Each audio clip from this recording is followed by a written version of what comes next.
The problem is that humans have victimized animals to such a degree that they aren't even considered victims. They aren't even considered at all. They're nothing. They don't count. They don't matter. They're commodities like TV sets and cell phones. We've actually turned animals into inanimate objects, sandwiches and shoes. It is the greatest magic trick ever performed.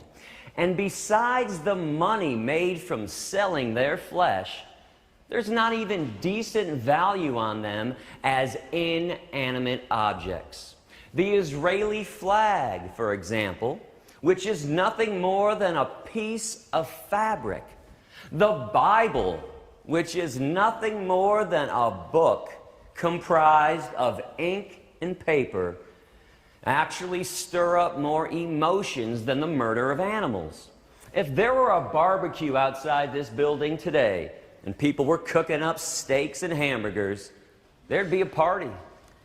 People would actually celebrate the cow who was killed, the person who killed the cow, and the chef that seasoned her dead body.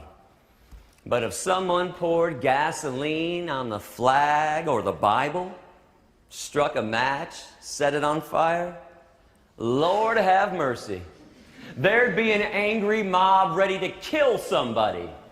These lifeless, inanimate objects, the flag and the Bible, are more sacred than animals? Living, feeling, breathing beings. Animals are victims, the most oppressed ever.